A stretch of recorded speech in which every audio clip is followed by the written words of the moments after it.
Assalamualaikum warahmatullahi wabarakatuh. Welcome back to CSP Channel, Sharing and Learning. Oke, di video kali ini aku akan bahas tentang Latsar CPNS 2019 yang akan dilaksanakan di tahun 2021 ini. Oke, jadi kemarin di daerahku ya, setelah mendapatkan SK CPNS, itu kami ada pembekalan selama 3 minggu. Dan mungkin pembekalan itu belum tentu ada di daerah lain seperti itu. Jadi 3 minggu itu pembekalannya ada 1 minggu dari PKD dan ada 2 minggu dari dinas, itu khusus untuk guru.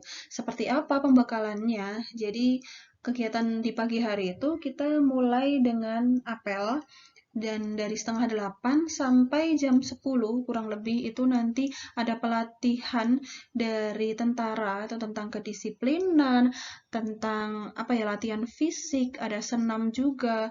Pokoknya itu lebih banyak untuk melatih kita bagaimana untuk disiplin dan juga menjaga kebugaran tubuh seperti itu.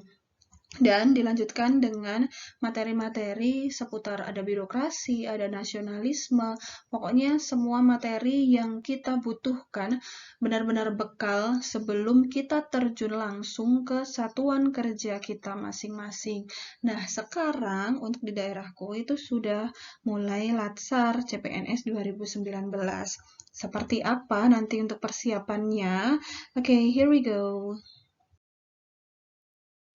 Jadi, seperti yang sudah disampaikan oleh BKN dan juga seperti yang ada di Permen-Pan RB ya. Jadi syarat CPNS untuk menjadi PNS itu ada 4. Yang pertama itu lulus pelatihan dasar atau lulus diklat perjabatan ya. Yang kedua, dinyatakan sehat jasmani, rohani, dan bebas narkoba. Jadi nanti mendekati 1 tahun ketika kita akan mendapatkan SK CPNS itu, nanti kita tes lagi nih untuk sehat jasmani, rohani, dan bebas narkoba, seperti ketika kita akan mendapatkan SK CPNS kemarin, seperti itu ya. Yang ketiga, itu hasil penilaian kinerja dan perilaku selama menjadi CPNS minimal baik. Nah, kalau untuk aku sendiri, kan formasinya guru ya. Nah, untuk guru itu ini sudah mulai nih dari tanggal 2 Januari sampai dengan 31 Desember itu ada namanya PIGP atau guru induksi. Nah, nanti guru induksi itu diakhiri juga dengan semacam karya ilmiah seperti itu, dan itu juga hasilnya minimal harus baik. Selain dari perilaku kita selama menjadi CPNS itu juga minimal harus baik. Dan yang keempat itu adalah mengucapkan sumpah janji PNS. Jadi keempat syarat ini benar-benar harus dipenuhi ketika kita nanti akan menjadi PNS. Lalu untuk Latsar sendiri, kapan pelaksanaan Latsar? Jadi mungkin ini pelaksanaan Latsar itu tidak bareng ya, di instansi lagi, di daerahku sendiri itu sudah mulai untuk pendaftarannya. Nah, kapan itu pendaftarannya? Jadi pelatihan dasar atau Latsar CPNS gelombang kedua periode ketiga dilaksanakan mulai 3 Maret sampai dengan 4 Juni 2021. Jadi untuk daerahku sendiri ini termasuk yang tahap pertama. Di situ nanti ada 100 kuota. 100 kuota itu dari beberapa daerah ya, karena dari daerahku itu nanti kita dapat 40 kuota, seperti itu. Nah, kurang lebih pelaksanaan nanti selama 3 bulan dan dilaksanakan secara blended learning. Seperti apa blended learning-nya? Oke, jadi kurang lebih jadwalnya seperti ini ya. Ada on class, ada off class, nanti on class lagi, seperti itu.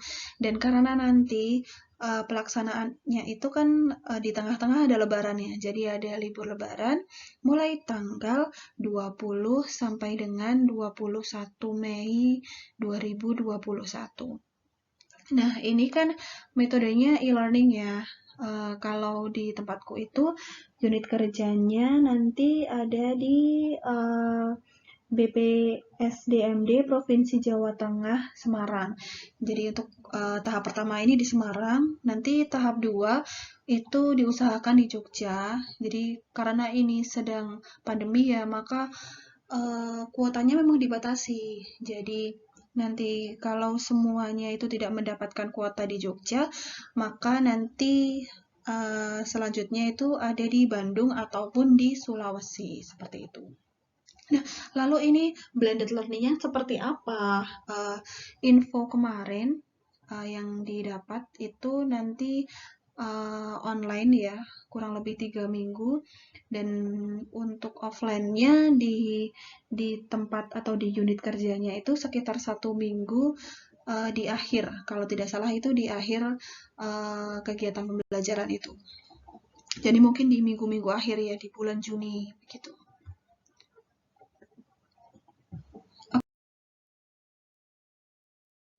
Lalu bagaimana untuk cara mendaftarnya?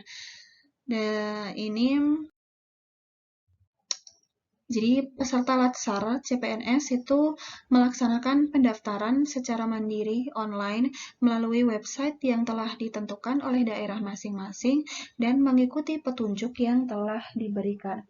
Jadi kalau untuk di sini itu mendaftarnya melalui website http://daftar.bpsdmd.jatengprof.go.id itu mulai tanggal 10 sampai dengan 24 Februari 2021. Nah, ini nanti kalau teman-teman nanti sudah ada pemanggilan seperti itu, biasanya akan dikumpulkan dan diarahkan oleh BKD-nya masing-masing. Oke, dokumen apa saja yang perlu dipersiapkan? Nah, sebenarnya tidak banyak juga sih dokumen yang harus dipersiapkan dan itu juga sepertinya teman-teman masih menyimpannya karena ini memang selalu kita pakai seperti itu. Dan apakah nanti dokumennya itu sama dengan yang syarat-syarat yang di sini? Ya mungkin nanti tidak sama persis ya, tapi tidak ada salahnya untuk dipersiapkan dari sekarang. Yang pertama nanti ada surat tugas dari bupati setempat. Itu kita dapatnya kalau sudah mau pelaksanaan gitu ya. Yang kedua, ada fotokopi SK CPNS yang dilegalisir oleh masing-masing pimpinan SKPD. Yang ketiga, ada SPMT atau surat perintah melaksanakan tugas. Yang keempat, fotokopi ijazah terakhir. Lalu, surat keterangan berbadan sehat dari dokter pemerintah. Berarti ini kita tes lagi, tes ulang ya. Lalu, yang keenam, ada pas foto berwarna ukuran 4x6 sebanyak 3 lembar dengan latar belakang warna merah. Untuk pria memakai pakaian putih berdasi, dan untuk wanita itu pakaiannya putih berdasi kupu-kupu, dan bagi yang memakai jilbab, jilbabnya berwarna putih dan tidak menutupi dasi, berarti jilbabnya dimasukkan ke dalam kerah. Lalu, ada tambahan lagi, pelaksanaan metode klasikal akan dilaksanakan dengan mempertimbangkan situasi kondisi pandemi COVID-19. Nah, pakaian dan kelengkapan peserta itu apa saja? Oke, untuk pria itu nanti baju putih, boleh lengan panjang atau pendek, dengan dasi panjang, memakai papan nama dan lencana korpri, bawahan dengan celana bahan berwarna hitam. Kaos kaki nanti menyesuaikan. Nah, untuk wanita itu kurang lebih sama saja ya. Nanti yang membedakan dasinya kupu-kupu, dan jika tidak memakai jilbab, maka kalau memakai rok ya, roknya itu 15 cm di bawah lutut. Jilbab dan juga kaos kaki menyesuaikan. Lalu, bagaimana ketika blended learning? Kok blended learning? Bagaimana ketika nanti online? Jadi, ketika pelaksanaan pembelajaran secara online, itu teman-teman semua tetap harus on cam, tetap harus harus stay di depan kamera dengan atribut dan pakaian semuanya yang tetap harus lengkap seperti itu. Oke. Next, untuk ketentuan yang lain. Yang pertama, peserta menggunakan laptop atau notebook yang terhubung dengan internet untuk mengikuti pembelajaran secara distance learning. Jadi ini ya, karena distance learning lewat online, ini jaringan internetnya itu benar-benar harus diperhatikan. Yang kedua, peserta diwajibkan mengikuti semua pembelajaran. Nah, kemarin itu ketika kita ada pengarahan, itu katanya 5 kali tidak mengikuti pembelajaran online, maka dinyatakan tidak lulus pelatihan dasar. Jadi ya sebisa mungkin malah mengikuti semua pembelajaran seperti itu. Yang ketiga, selama pelaksanaan pelatihan, peserta tidak diperkenankan mendapat penugasan lain dari instansi pengirim kecuali dalam kondisi sakit, dilampiri surat dokter, atau kondisi darurat atau force majeure.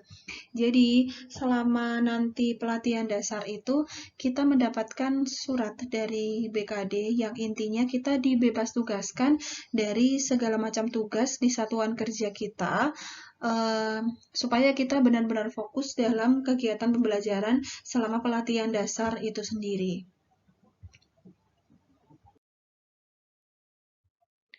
Oke, terima kasih teman-teman atas perhatiannya.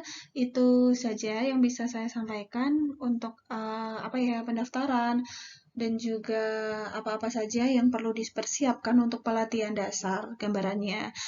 Mungkin next video akan saya share, akan saya bagikan kegiatan selama latsar itu apa saja, mungkin materi-materinya itu apa saja. Jadi stay tune on CISP channel. Okay, thank you for your attention. See you in my next video. Wassalamualaikum warahmatullahi wabarakatuh.